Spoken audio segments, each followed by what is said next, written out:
Welcome to the Educational Leadership Podcast with Principal JL, the place where school leaders recharge, rethink, and remember their purpose.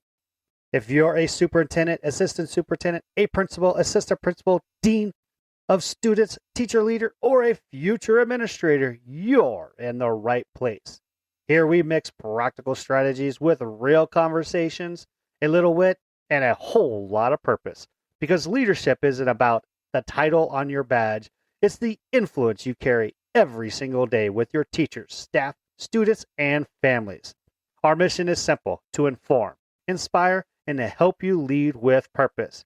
To give you tools that actually work, stories that spark reflection, and ideas you can use the minute an episode ends.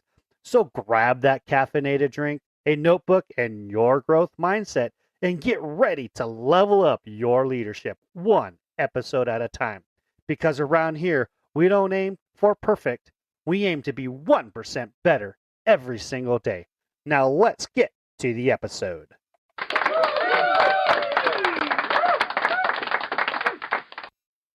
Today I've got someone on the show whose work I've been following for some time now. He is someone who lives and breathes school culture, leadership, and innovation. My guest is Robert Hinchliffe. He is a highly respected principal, author, and speaker based in Las Vegas, Nevada. For more than 19 years, he has served as an elementary administrator, leading schools to award-winning recognition, and even being selected to open the Tyrone Thompson Elementary School in 2020. He's the author or co-author of several powerful books that many school leaders across the country use daily. How Systems Rock, Dream Themes, Start on the Sidewalk, More Than Just Teaching, More Than Just Support Staff, Stop Eating Our Own, and his newest release, More Than Just Principles, which hit #1 on Amazon's new release list. Robert is passionate about creating what he calls the model of what public schools can and should be. And he continues to push against the status quo to give kids and families a school experience they love. Now let's get to the conversation with Robert Hinchliffe.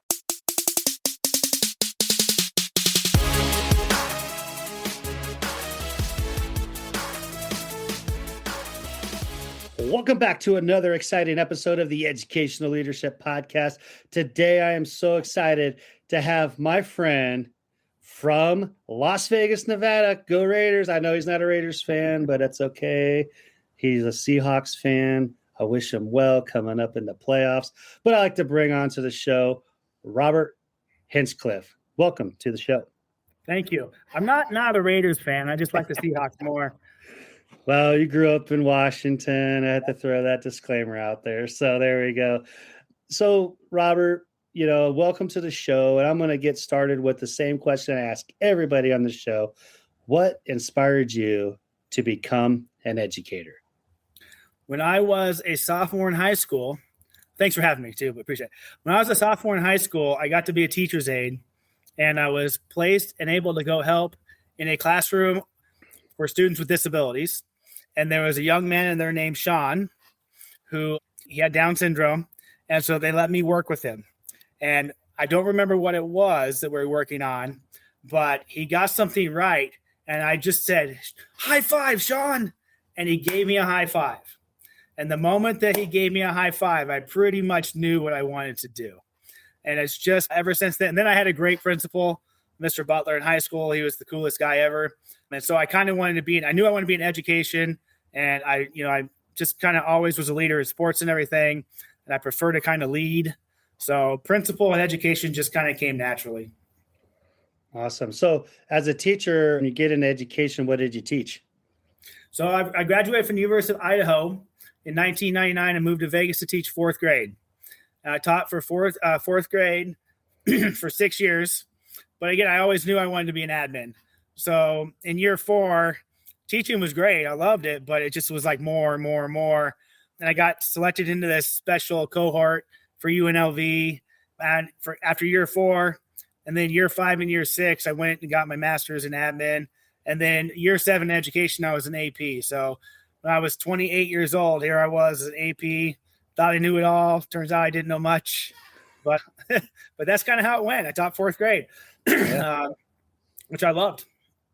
All right. So as a fourth grade teacher, so when I was 28 years old, I was just breaking into education because I decided to take the 10-year route. You're already an AP at 28, but coming down to it, in the time you were in the classroom, what experiences, what things helped you with forming or inspiring your leadership that you have today? Is there anything that kind of sticks out to like, I think that helped develop me into the leader I am today?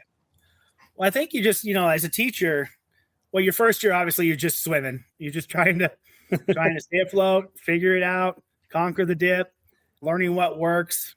And then I think just the natural side of me that wants to lead things or wants to help people, wants to make systems better. By year 2, I was starting to look, okay, I can do this, I can do that. I think my year 2, I was on what we call a social committee. I don't know if you have those in Nebraska, but essentially it's a committee that, gets people together after school or does fun things during school. Just that was something I could help in year 2. And then it just builds from there and builds from there to where maybe you're on the budget committee or there's plenty of opportunities to grow in a leadership forum. Year 3, I had a student teacher. So that was really great because essentially as a principal or an admin, you're developing teachers all the time. But again, I think it was just the willingness and the desire to be a leader and to get in there and help the school more, which really shaped where I went.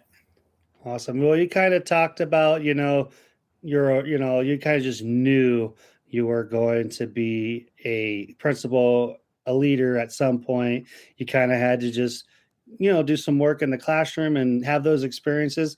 But what really, you kind of touched on it a little bit. It sounds like you did some sort of preparation, or we call it an academy in some school districts where you kind of go through a program where they can grow their own leaders. So with that all kind of going, what really, set you up to become administrator, and what was that transition like for you to go from teacher through the academy into administration?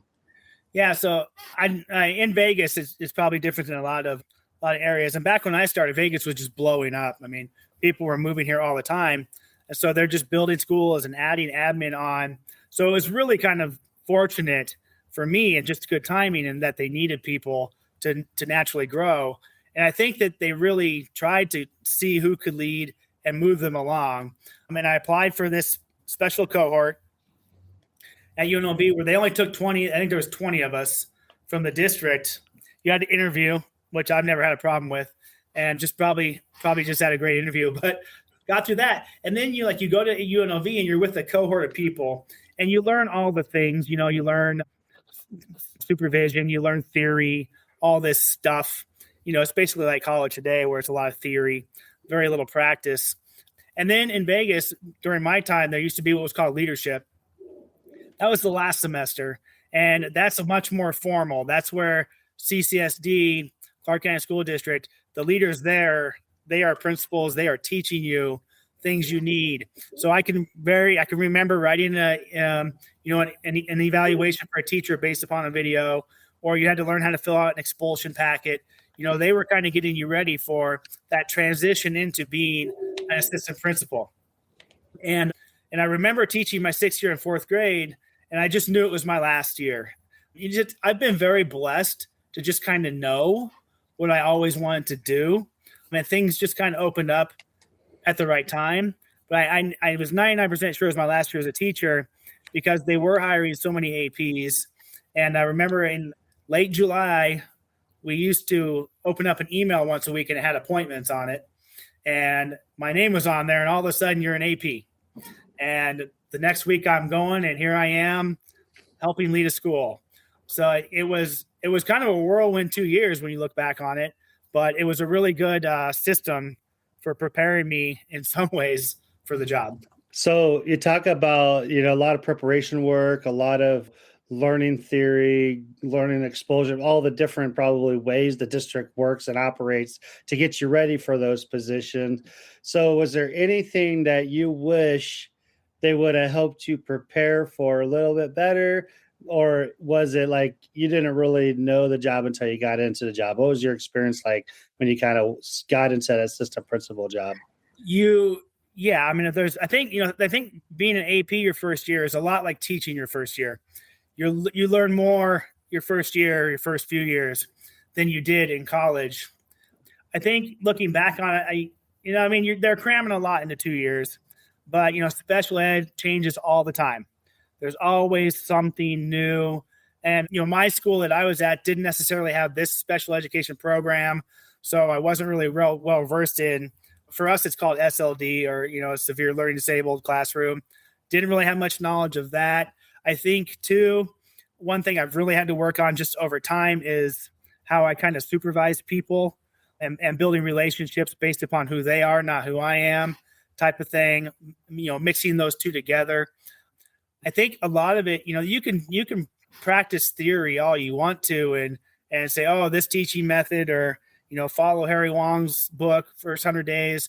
But in reality, until you get in there and get your hands dirty and you see what's going on in the day to day, I don't know that you can ever say you're ready or prepared for it.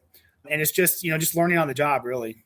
Yeah, I kind of had a similar experience. I mean, I actually went through what we call Leadership Academy for a couple of years at my last high school, which would have been Ralston High School. I got to work with Dr. Adler, really great superintendent, and got to learn like the importance of all the different things. But like until you're actually sitting in a seat and you're actually doing it, you're kind of like, you kind of think how you would do things. But then you have to have that experience, and it takes, failures to get better and things like that. So what kind of things have you learned as an AP that helped you as a principal? And then maybe, your experiences as a principal that's really shaped your leadership over the years. And do you have some stories or some examples of what helped shape you? Stay with us. We'll be right back. This podcast is a proud member of the Teach Better Podcast Network. Better today, better tomorrow, and the podcast to get you there. Explore more podcasts at www.teachbetterpodcastnetwork.com. Now let's get back to the episode.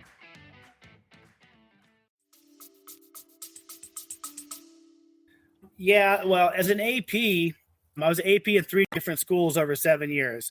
So, and I actually started a book about this, but when you're in a school for 2 years and you just get comfy at the time, so in Vegas, I just got transferred to a new school. They can kind of do that. At the time, I'm like, whoa, but looking back now, I'm glad it happened because I got to go learn from a completely different leadership style in a completely different elementary school and really learn how to work with people and understand that when you go into a school, you have to find where you fit and how you can help. That's kind of my viewpoint on it.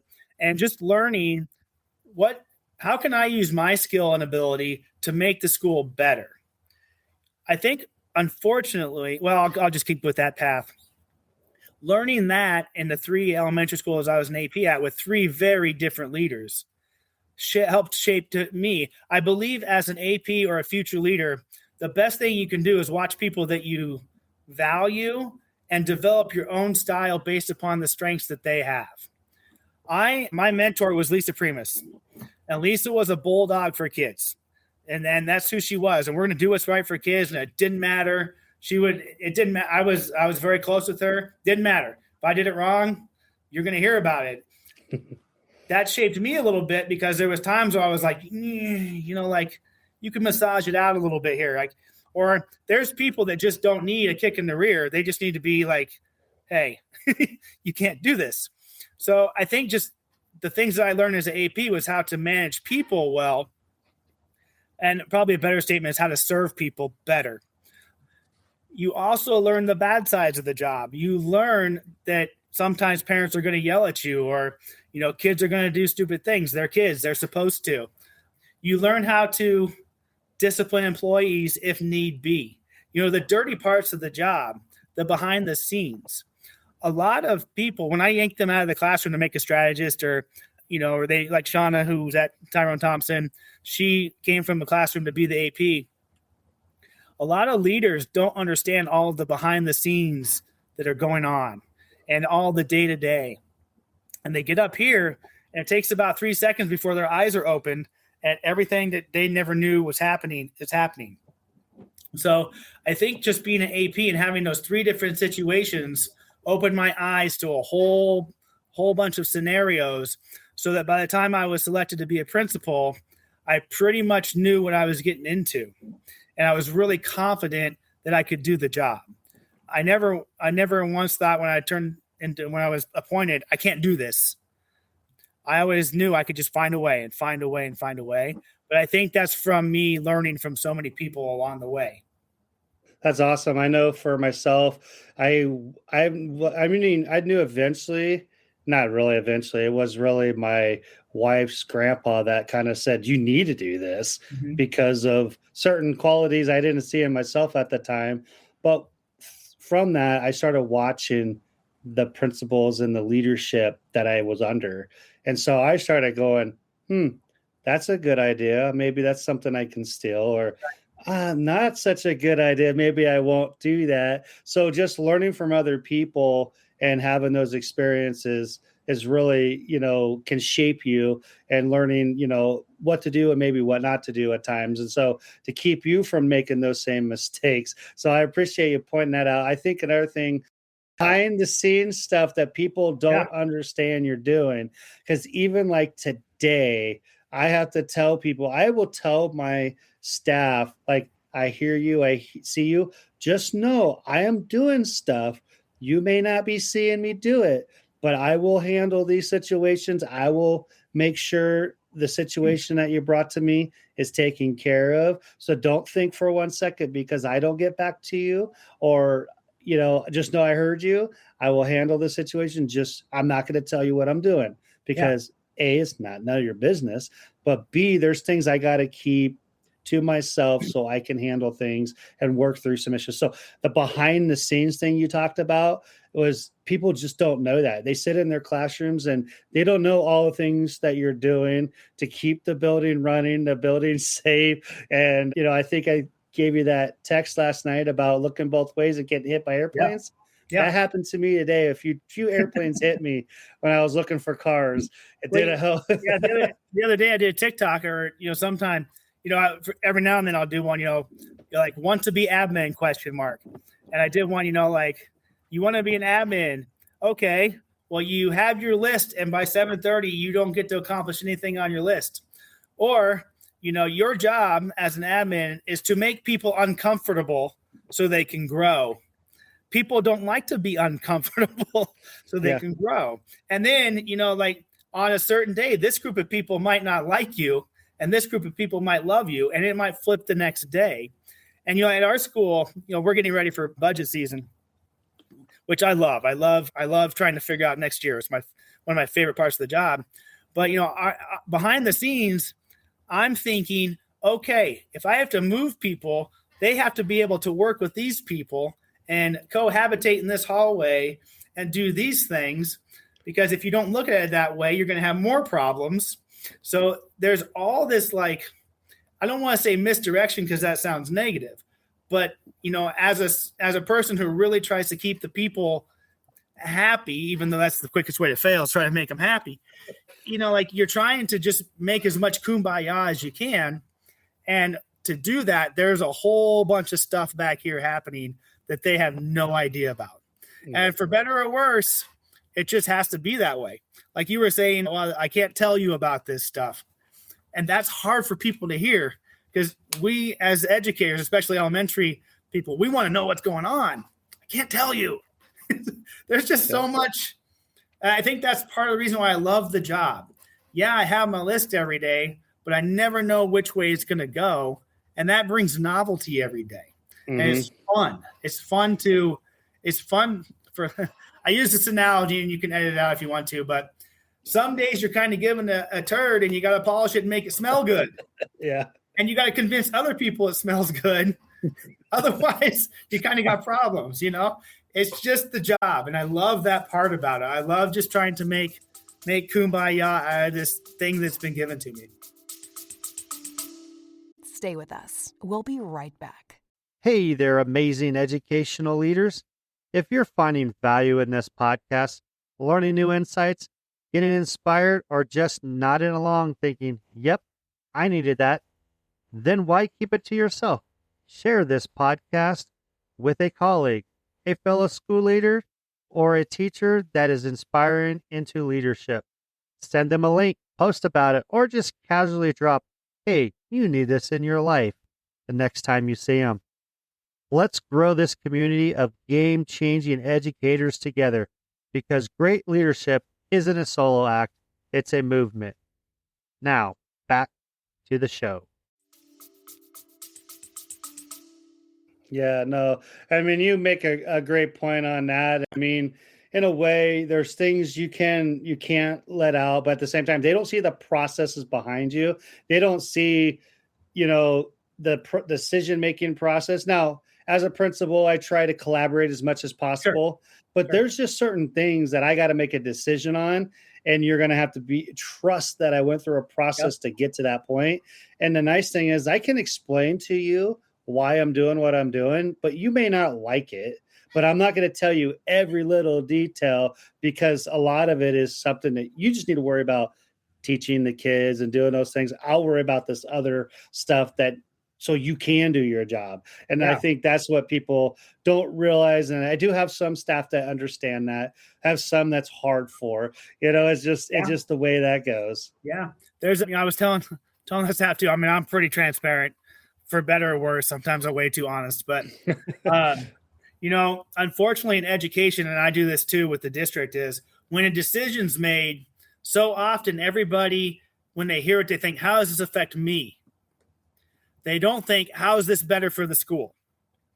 And trying to get people to shift to that mindset is really, really hard. Because in the end, if it comes down to it, you're going to choose yourself. That's just self-preservation. But you have to build it up with your staff that they trust that whatever decision you make is for the betterment of them in the school. And that takes time. They have to see that you do that. They have to see that you listen and you take in all the information. You're never going to make everybody happy. Like I said, just quit trying, but you just have to be the leader and you have to make the decision. And then you have to be out in front, help making the change happen. Yeah. But I think if you do that in a way that, they understand that you have their best interests at heart.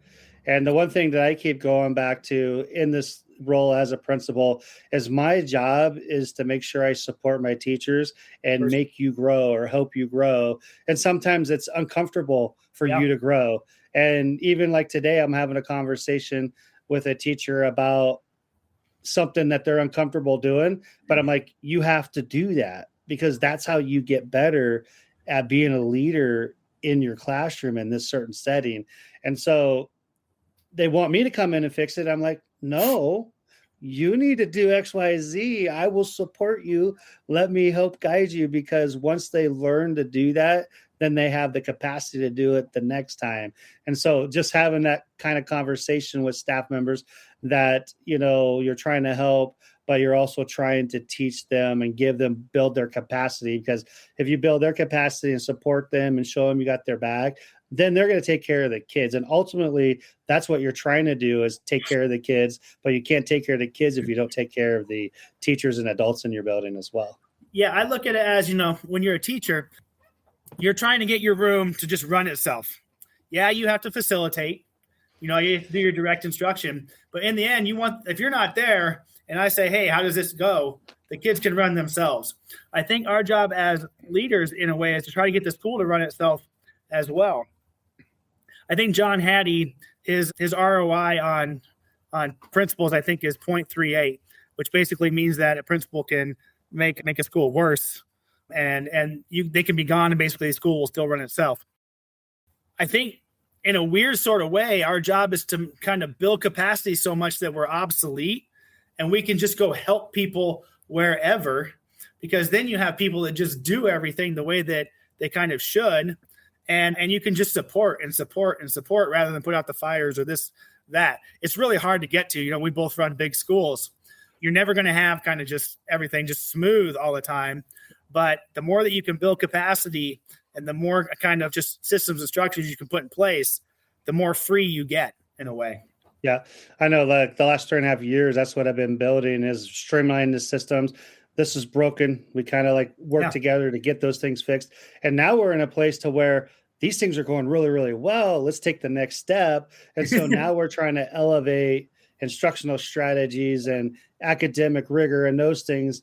But before I could get there, we had to do some pieces within the culture, just in some systematic approaches we were doing, and get those things where we need it so we can make the next jump.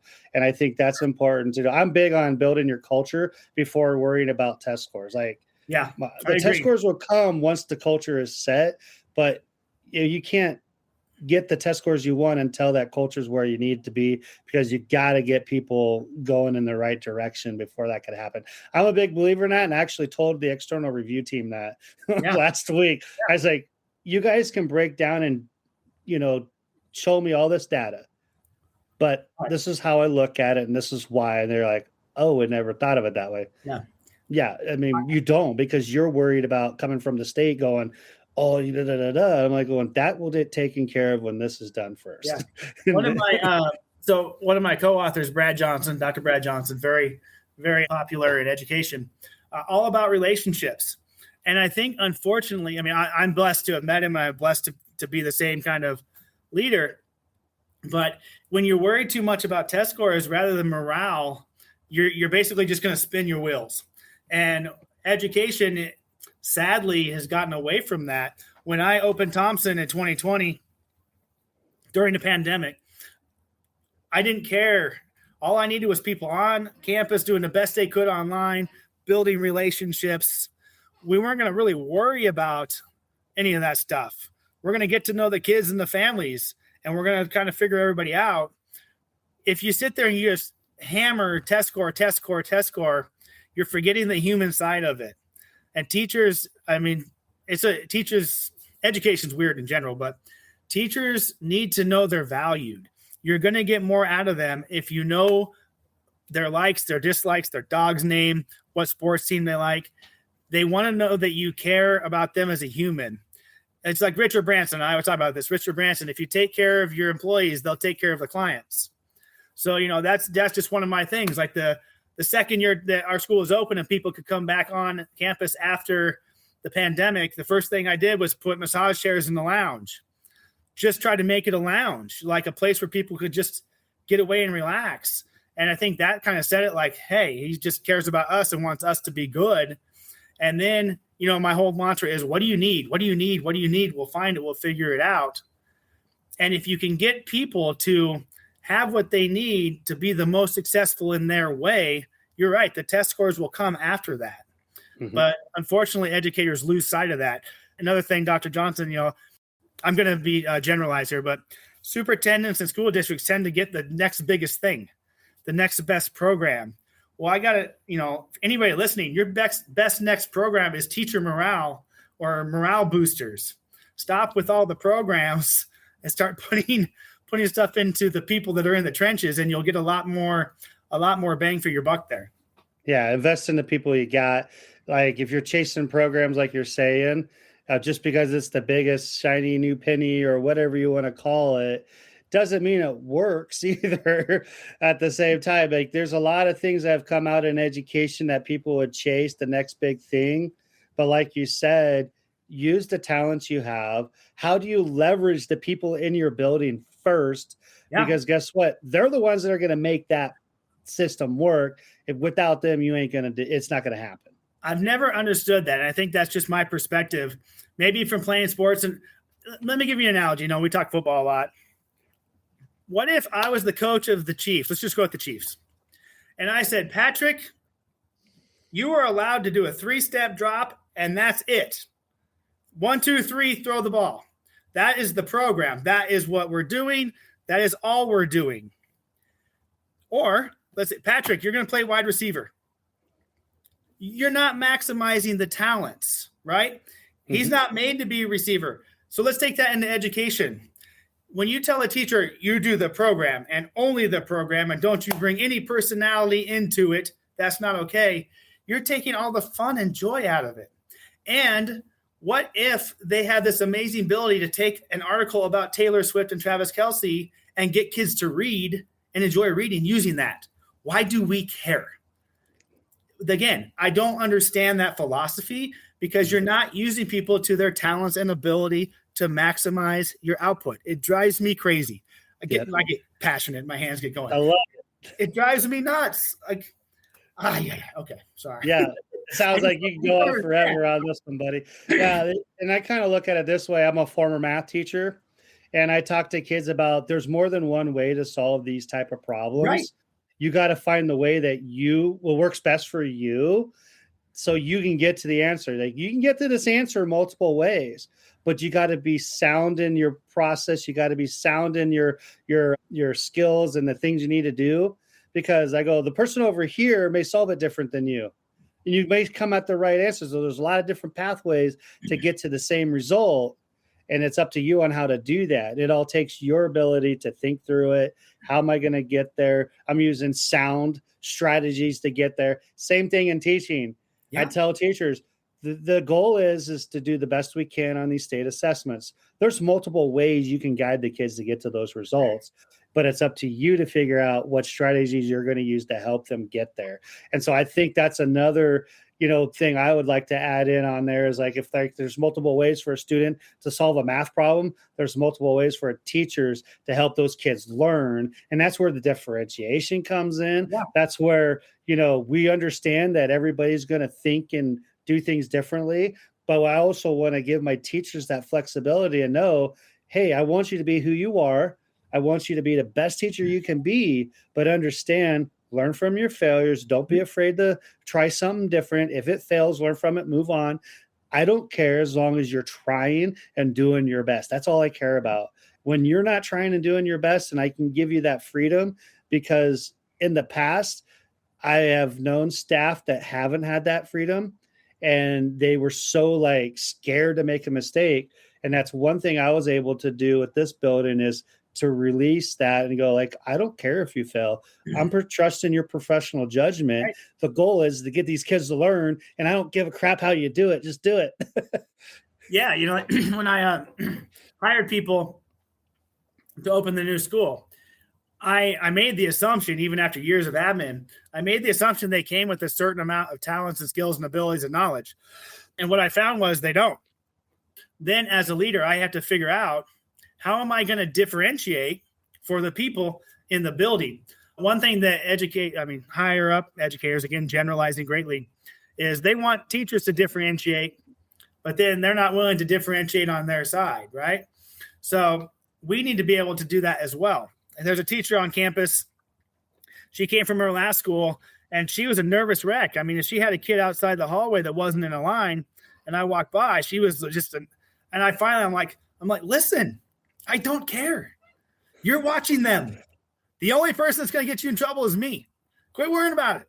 Just freeing her up. I'm big into themes. Themes is one of my big things for a school. When the first year opened, our theme was the wild card based upon a book by Hope and Wade King. Teachers or educators are the wild card. You can get dealt a terrible hand, but you can turn that hand into a winner. You're the wild card. How you choose to play your hand is up to you. But I think too many times is we don't want them to be the wild card. We want to control the outcome. And what I found is the less control that I strive for, the better outcomes we tend to have.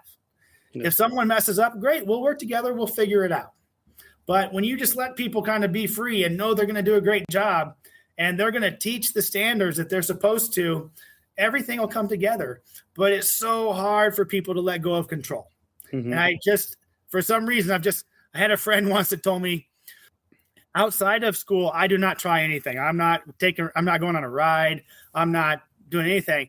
She says, in your personal life, you don't try anything. But in your professional life, you are not afraid of trying everything. And I thought that's a great compliment. We have to be willing to try things, like you said, as long as we're trying our best and trying to find ways to get kids to learn and love school. I don't know how anybody can have a problem with it if it's legal and it's moral and everything's okay. Like I threw the word legal in. Yeah, no, you can't use a cattle fraud. None of that. Yeah, there's some things we gotta keep. We gotta keep some structures, right? And I always say, Yeah. And my thing is we talk about like we have guardrails in our Yeah. school. I call those the systems. Yeah. So our guardrails is the systems that we run, which if it's our BIS process, if it's our MTSS, if it's our PBIS, if it's our attendance, we have all these different systems that work together. They interlock and they all work together. My thing is as long as you're within those guardrails, you're fine. I don't care how you get to certain things as long as you stay within certain parameters.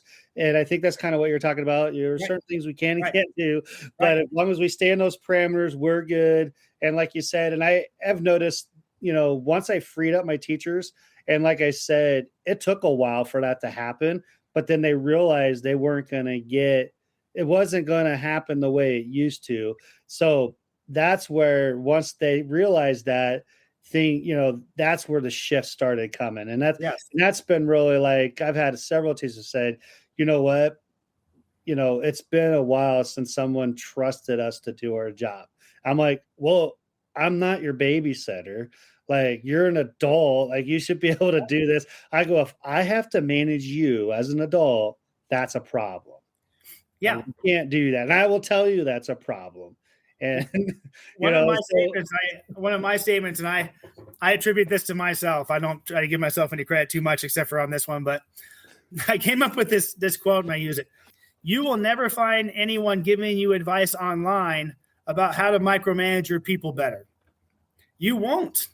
There's nobody out there telling you how to micromanage the employees that you have so that you can maximize output. It's an amazing thing. And if you find it, send it to me. We have to be willing to trust our people. And I think for some reason, in the end, everything comes down to control. Even though you and I are pretty loose, our control, our guardrails are way out here. Some principals, they want ultimate control because heaven help us if something goes off the train tracks. And ultimately, we all kind of find our threshold for control there. And sadly, I think in the schools and school districts and probably the country, people want control far more than they should actually need it. And that kind of stifles everybody, especially in our system. Like I trust the people. They're educated. And if not, they can, like I said, they can literally teach things how they want to, what's best for them. Yeah. The data has to prove that what you're doing works, but it usually does. It's an amazing thing. Yes.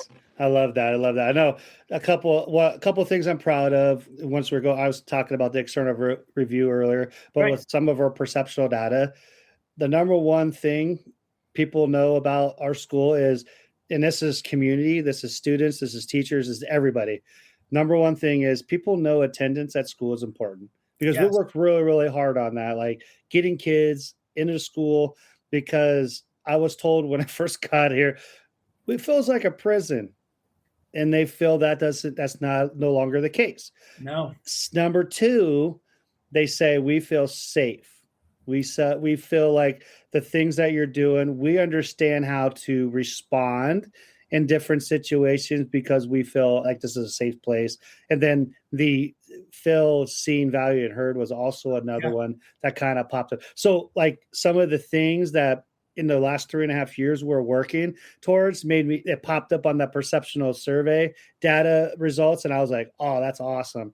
And then some of the challenges aren't that bad, really. It's more academic based, but it's like, we'll get there because that's what we're working on right now is the academic side. We're making sure our standards are aligned to the state, the state standards, and we're teaching the actual standards, not what we want, right? As long as we do these things, our results are going to be fine.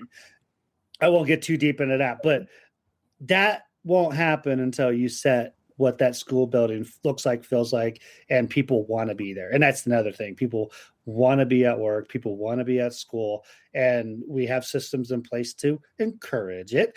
So, and go from there. So, this has kind of been a fun riff. We've kind of just riffed on this one for a while. You're 100% right. I think us as leaders have to work with the leaders within the school. You have to make it a place they want to go, especially in the classroom. My goodness, as sad as it is, teachers are up against TikTok and Instagram and Snapchat. Kids don't have an attention span. If they don't want to be in your room, you're already against, you're already going against the way you want it to be. You have to make it a place that kids want to be. Now, I confess all the time, I don't know much about middle and high school. I'm very, very elementary, which is usually a lot easier to get them to love school. There's something about when you make it a place kids love. Like every morning, there are kids basically waiting to get in the doors at our school. And rarely do I ever hear that someone doesn't like school. I think that's a major, major goal you should have. If a student likes school, guess what else is going to happen? The parent's going to support you. And it's an amazing correlation there. If the kid hates school, there's a pretty good chance the parent's going to wonder what's going on. If you can get kids to like school, that's really one of the base pieces of the foundation that helps set everything else forward. Stay with us. We'll be right back. All right, educational leaders. You know how we tell our students feedback makes us better? Well, same goes for this podcast. If you've been getting value from this podcast, please take 60 seconds to leave a quick 5-star review. This review isn't just a pat on the back, although I appreciate it. It helps other leaders find the show, join the conversation, and grow right along with us. More reviews equal more reach equal a stronger community of game-changing educators. So hit that review button, drop a few words, and let's keep making educational leadership better together. Now, back to the show. Yeah, no, exactly. I think for a middle school, I mean, I've worked at a middle high school and now I'm at a high school. It's the same thing as you want kids to feel good about being there. And it's not like, where you been? Why aren't you, it's more like, hey, we're glad you're here, but where are you supposed to be? Like there's a certain approach that we have to get kids where they need to be and to encourage them to be in the right spots. And we're nice about it. But then, we have to sometimes, flip the switch a little bit and say, hey, we've been nice. Now, these are expectations and the expectations. The thing is we included just a couple of years ago, we have because we knew the state of Nebraska was going to pass they call it a cell phone ban, but it's really not. Yeah. It's basically, you must have a cell phone policy. Yeah. We had one in place before the legislation even passed because we knew it was coming. And so we have expectations on when you can access your phone and when you cannot. And it was rough for about the first month, but now you go up to a kid, when can you access it? They could tell you, this is when I can access it. This is when, and if they get their phone taken, they know exactly why. Well, I'm not supposed to access it at this time, and it's my fault because I shouldn't have got it out. Yeah. Every school, every admin, every administrator, every principal, you have your thresholds or your quote non-negotiables for your system or your school. And I think one of the things we're talking earlier about, the kind of learning from everybody is you develop your own concept of where the thresholds are. What's important to you? What's important to your school? I personally, again, this is my perspective. There are some teachers out there that couldn't have their kids walk in a straight, quiet line if you did everything possible. It's just not going to happen because they just want to talk to the kids and they want to just, do the thing. And yeah, you can expect it, but you're going to spend so much time policing that rather than something else. Everybody's got their thresholds and the things that are important to them. In middle and high school, I think cell phones are probably a very, very high threshold thing. Elementary, not so much, but again, you got to find your non-negotiables and see where that lands. But you also have to be willing to reflect upon them a little bit too. I think that's one of the key things I've learned is listen to your people. Anybody can come up here and say, hey, let's talk about this. In fact, speaking about cell phones, a behavior strategist, we have one, came up the other day and she goes, we got to talk about this cell phone thing. And I listened and she was making a good point. Why would I go against the people in the trenches if they can prove that we need to make a change? And I think as a leader, you have to be willing to listen and be willing to at least reflect and think about it. Otherwise, then it comes back to you just trying to control things and people resent being controlled. So again, it's just all building, like you said, the culture or the climate that, we're happy here. We know we can go tell him things. We know where he lies on certain things, and we know what's expected. If you can get those, then things will definitely be in a positive direction.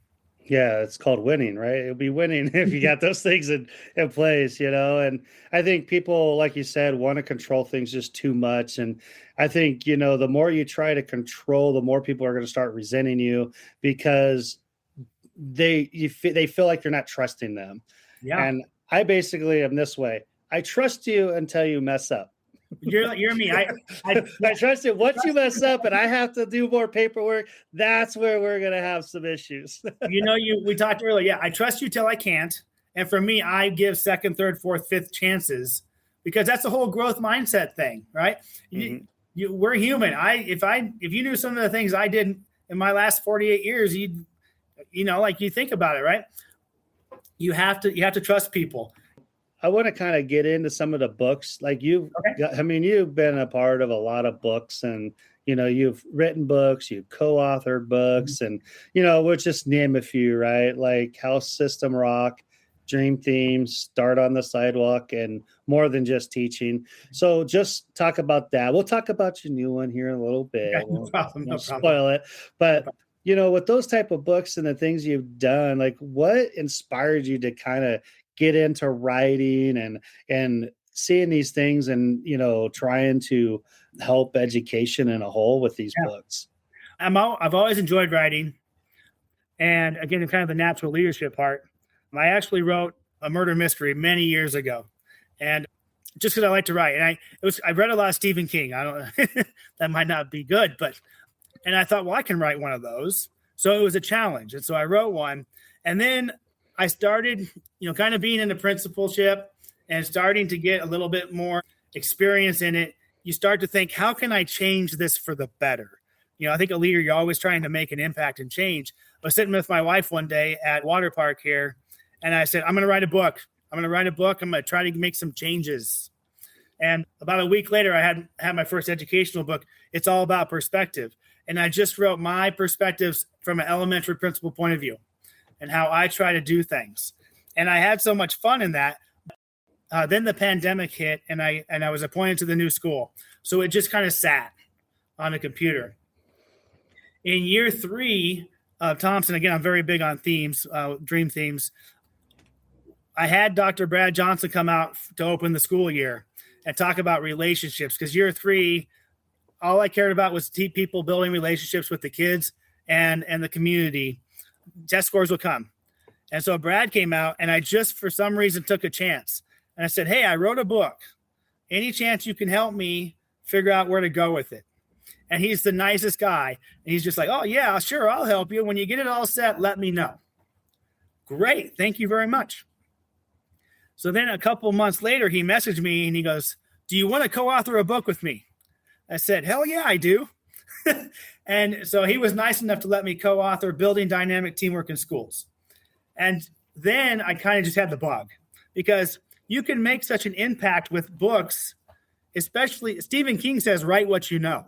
I know this stuff and I know what I do works if you do it my way, not to say that's the right way. Take what I say and then try to fix it to fit your skill set. But I just got the bug. And right about that time, well, with Dr. Johnson, I kind of figured out I didn't really like publishers. It just kind of felt like, well, Amazon was coming out with what's called KDP. And essentially you can self-publish your books if you've got them. And it just hit at the right time. So then I just have these ideas and I can just, for some reason, I'm just blessed to be able to formulate a thought and run with it. But the whole goal of every book is to make an impact in education for the better. I don't care about the royalties. I don't make a lot of money on it. It's more about making an impact nationwide or wherever and helping admin or helping schools move forward somehow. I was actually just thinking, like, what's your purpose? Like, what's my purpose? And I thought, okay, my purpose is just going to be to do some kind of change nationwide and help people. And from there, it just kind of took off. And I just enjoy it. I enjoy I hate editing, but I enjoy the process of making a story or a storyline come to fruition to help educators somehow. Oh, that's awesome. I love it. That's kind of why this podcast exists, right?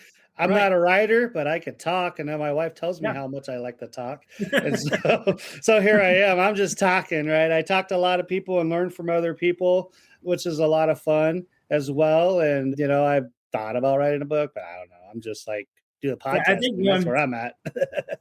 Amazon has made it to really anybody can. Writing a book is easy. Selling it's hard. Mhm. So with this, how has this opened up your network? Because you're Las Vegas, Nevada. You're at your elementary school. You get hooked up with Brad Johnson, and then you're co-writing things. And Yeah. how did that open up your world with getting into like the national scene and working with other people? When Brad was here, I basically told him, I'm like, you got the best job in the world. You get to fly around, meet people, inspire educators, and then you get to fly home. And I was like, I got to figure out how to do that. And he's like, you have to start, like you were talking about the podcast, like you just got to start and build it and build it and build it. And at times it's frustrating for sure. But then you try to figure out, well, where's my niche? What can I do? And very blessed here in Nevada, I got to present at the Nevada Association for School Administrators Conference. Dr. Jeff Geis, great guy, and kind of start to build my presentation there. And then things just happen. It's really weird. A grandmother of 2 kids that went to Thompson was a learning strategist in Lake County, Illinois. And her grandkids loved our school, and her kids loved our school. And she would see all the things on Instagram and TikTok. And so she kind of got someone to invite me to go to north of Chicago and start to present. Well, man, now I got the bug. Like this is it. And it's just built from there. But one of my books, I was walking out of a flag football game, and I was walking with the teacher. And I told Sabrina, I said, hey, I want to let you know I gave you a shout out on X the other day because you went to your student's game, and the mom posted the pictures of him seeing you, running to you, hugging you, and then a picture of you two together. And I just happened to say, and she was a first-year teacher, I said, if you do it right, Sabrina, it's more than just teaching. And boom, the idea hit. And from there, I wrote More Than Just Teaching, which is 25 teachers who talk about the most important relationship they had in their life with regards to education. So a person that was more than just a teacher to them. And then they talk about the student they had a great impact on. So they were more than just a teacher to that kid. And from there, it just took off. It just was weird. And so then, it's just, again, things just happen, right? So I wrote that and a bunch of other books, but I always tend to come back to that one because I think we can learn so much from other people who are in the trenches every day. And so then I wrote More Than Just Support Staff.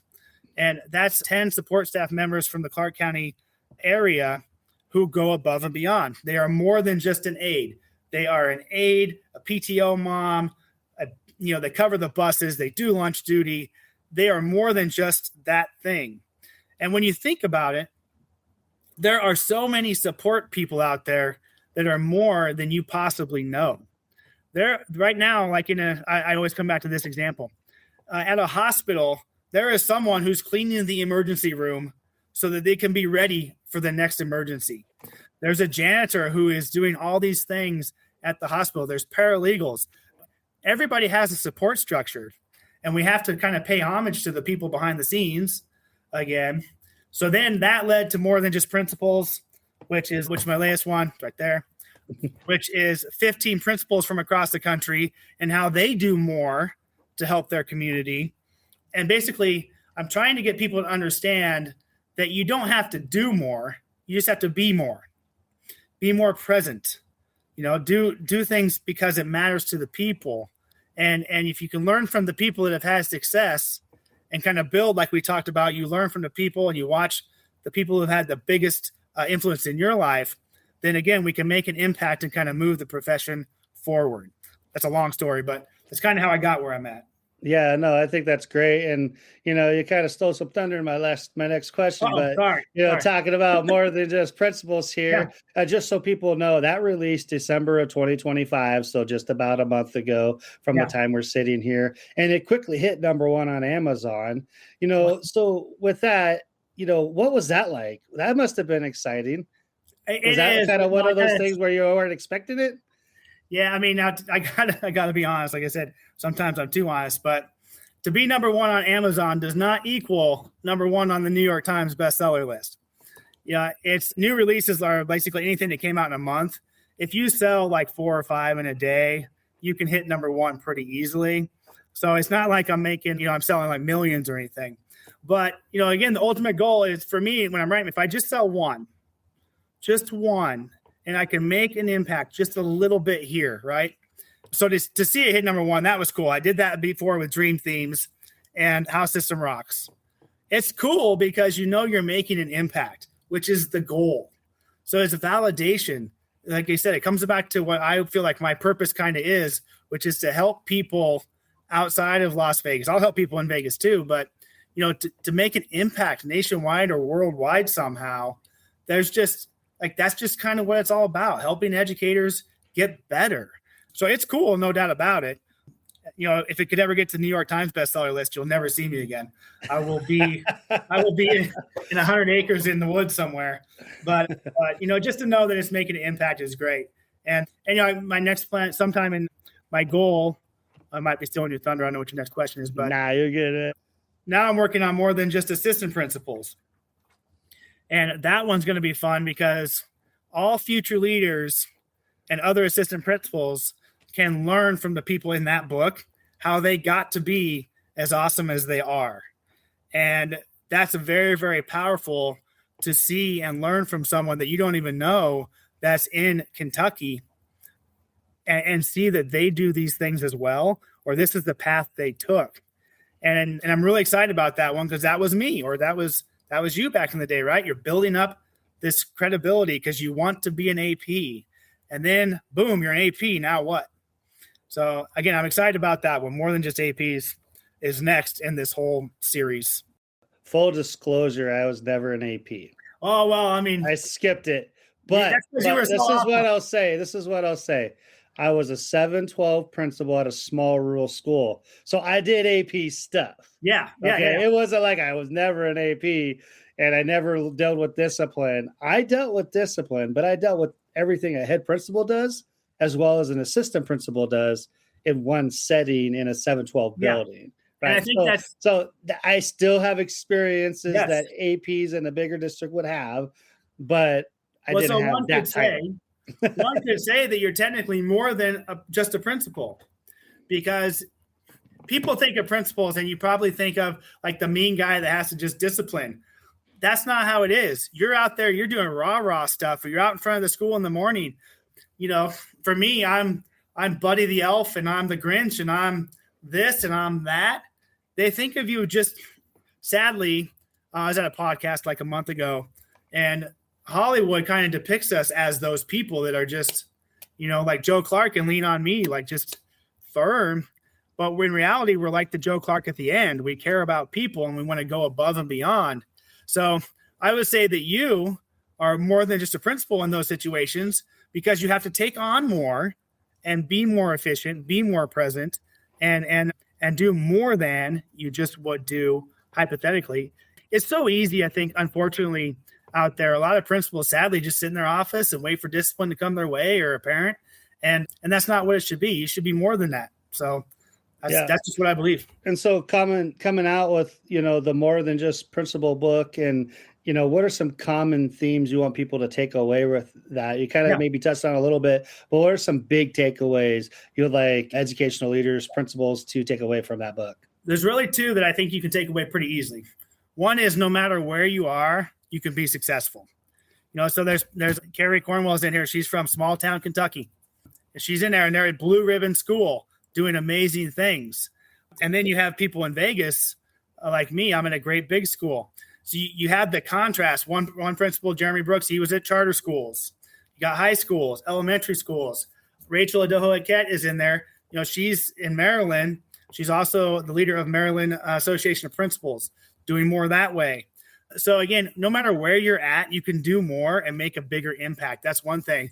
But ultimately, what all of them do is they all highly value relationships. I think that's just the thing that came through from everybody. They all know, as I do and you do. Again, it comes back to taking care of the people that are in the trenches. And you can push them and you can make them uncomfortable. But if you don't take care of them or support them, they're just going to leave. And each one of the people in here know that it comes down to the people who are in the trenches doing the work, and they value those people greatly. Yeah, no, that's great, because honestly, I think some people don't do that, or they forget that, or like you say, they sit in their office and they just wait for things to happen instead of, being the change, being, more than just what people think you are.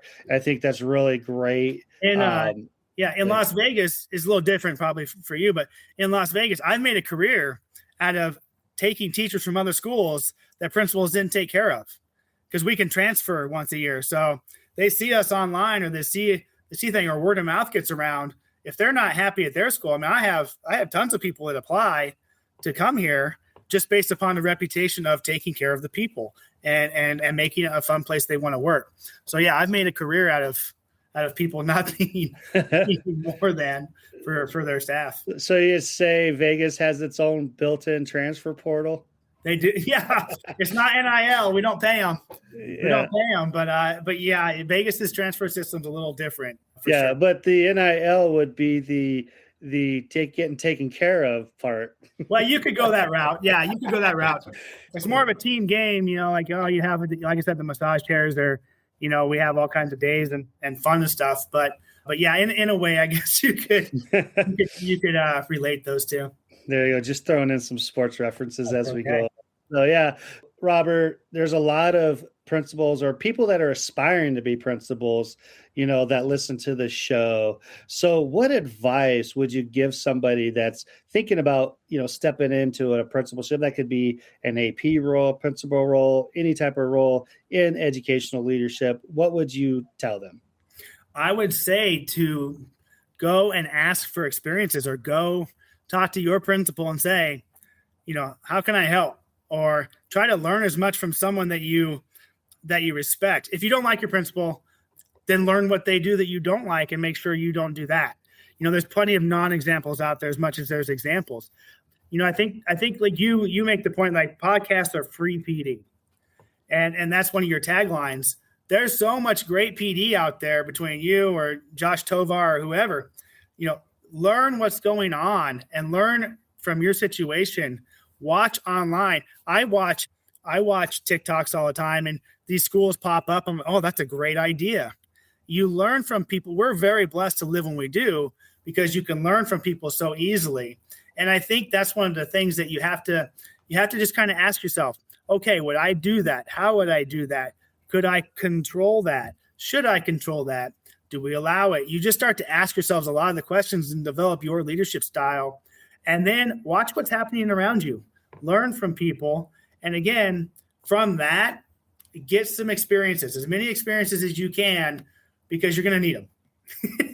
Yep. You're going to need them. And then just kind of watch people. Learn human behavior. Rachel Adohaket and Dr. Brad Johnson, relational intelligence.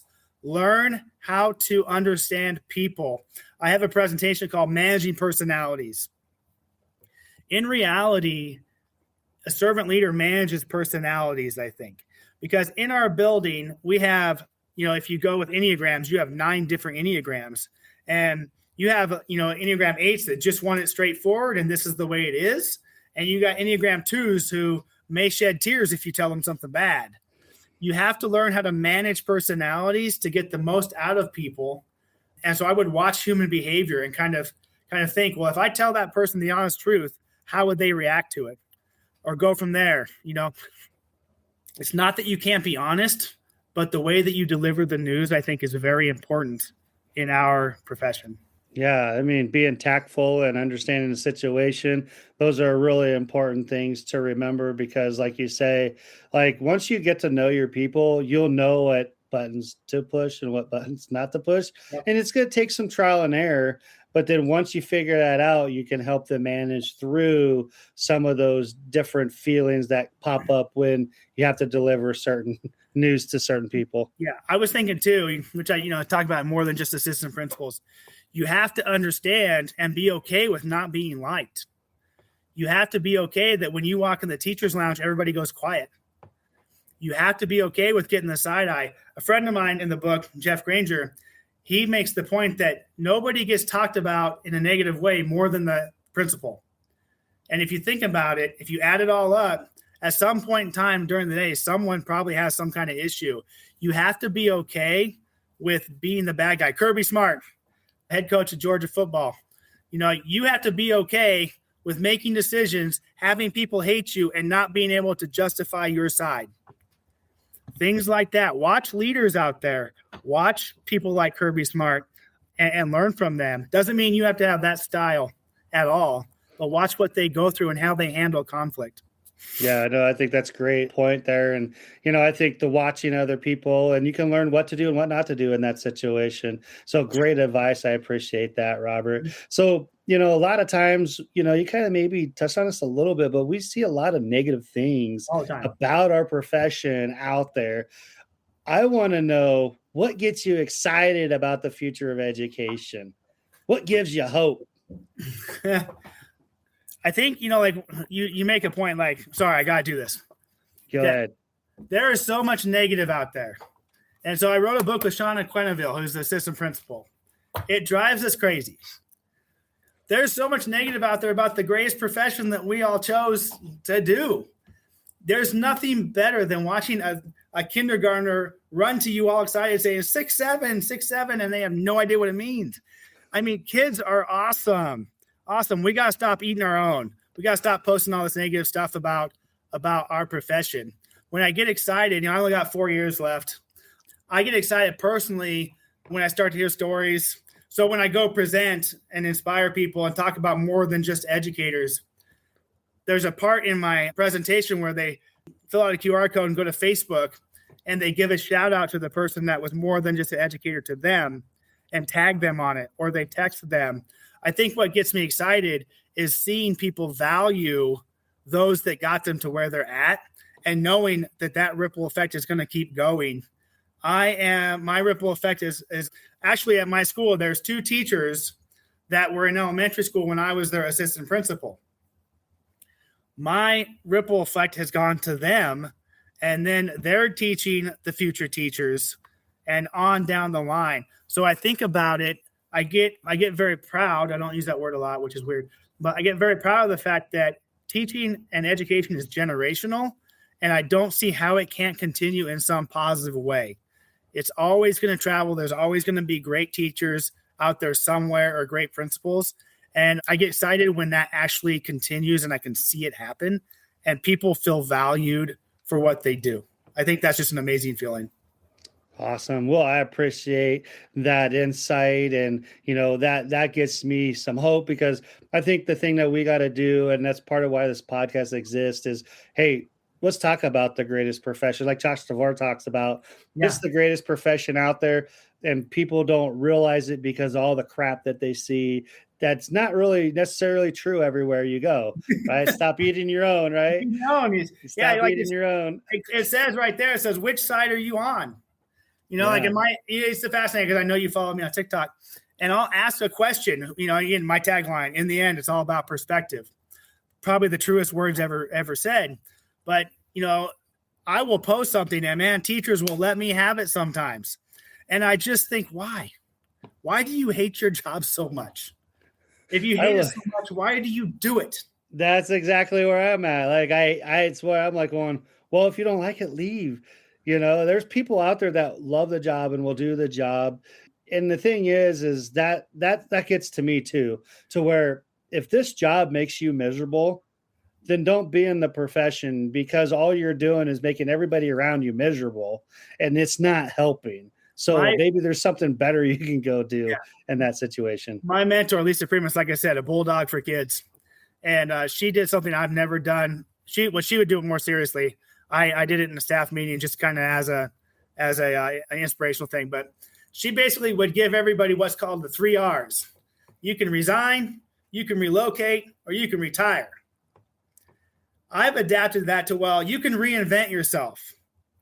But we also need to rejoice because there's so many great things about what we do. It's just your ripple effect knows no bounds. Your legacy goes on forever. And what you teach these kids, they teach their kids. And those kids, I mean, it just goes on. It's just a wonderful profession that we need to prop up. It's hard. It's hard. It's hard. It's hard. There's tough kids. There's mean parents. There's admin you probably hate. But if you just put forth the effort and do everything you can, your ripple effect never stops. Yeah, I love that. I love that analogy. That's so true. And really that is something that, people will, need to understand. That is a very powerful, visual that you just gave us there. This has been a lot of fun. We've kind of talked a lot about different things there in this episode. So if people wanted to connect with you, Robert, how could they do that? Yeah, they can go to www.roberthinchliffe.com. Or if you look up Tyrone Thompson Elementary School in Vegas, you can get to me pretty easily. Again, my goal is impact. So however I can help, whether you need me to provide some inspiration, come to your school, or you just need like, hey, what do you think about this? Or help me with the theme for my school, whatever it need. Like again, www.roberthinchliffe.com, or just find me on Instagram, Twitter, all the things. TikTok. Yes, TikTok. Don't forget about that one. Yeah. I love when you comment, I don't know if you saw it today's, it was all about legacy. Do you care about your legacy in education? And I haven't got to read them yet, but it's going to be fascinating to see who cares and who doesn't. And if you don't care, why are you doing it? Yeah, no, I appreciate that for sure. And that's kind of how we hooked up, right? TikTok. I saw you on TikTok and been following you ever since, and kind of, built a relationship through that process. So, Robert, all the things that you talked about, like just getting connected, I'll put that down in the show notes. It makes it easy for people to connect with you, from the show, whatever platform they're on, because it's on every single podcast platform you can think of. This show is. So that's the best part. So Robert, before we go, anything you'd like to say to the educational leaders out there? Again, what you do matters. You have to lead from the front. And I know it's not easy. I know there's bad decisions and there's tough decisions and things. But I think, again, it comes back to, what kind of legacy do you want to leave? Do you want to have an impact on your school? If you're in a smaller town, your community out here in Vegas, like we have our community where our school is located. But, man, let's just make some impact. Let's do some good things. Let's try some new stuff. Let's have some fun because kids are worth it. They're worth it. You wouldn't want your kids to go to school you hate. So make it a school where your kids could come. It's the whole my kids standard. I get passionate about this. Like, if you wouldn't want your kids there, you got to change that or do something. Like, let's have some fun and let's make this profession something everybody respects and values. Awesome. I appreciate that. And that's where we're going to leave it today. We're going to drop the mic. We're going to walk away. Robert, it's been a joy to have you on the show today. Thank you for being here. Thank you, man. I appreciate it. Always good to talk to you. What a great conversation with Robert Hinchliffe. His passion for creating joyful, high-performing schools is contagious, and his commitment to fighting the status quo reminds us that leadership isn't about maintaining what exists. It's about building what's possible. Now, if Robert's message resonates with you, be sure to follow his work. Check out his books, especially More Than Just Principles. And share this episode with a colleague who needs a little inspiration today.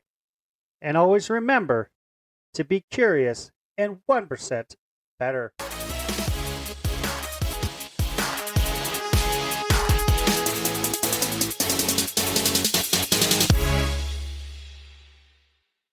Thank you for sticking around to the very end of this episode. I hope this podcast brings value to you as an educational leader. I would invite you to share this podcast with other educational leaders, or maybe that inspiring teacher who would like to be an educational leader someday. I would also invite you to subscribe and to follow this podcast so you can get the most recent updated episodes when they drop. I would also love it if you leave a review and rate this podcast 5 stars, because that would make this podcast more discoverable to other educators like yourself. You can also follow me on TikTok, YouTube, Instagram, Facebook, X, Threads, and Substack. All you need to do is look for Principal J.O., and boom, there I am. This is where we can continue the conversations from the episodes that you have enjoyed. I am so thankful for you guys for listening. Until next time, always be 1% better.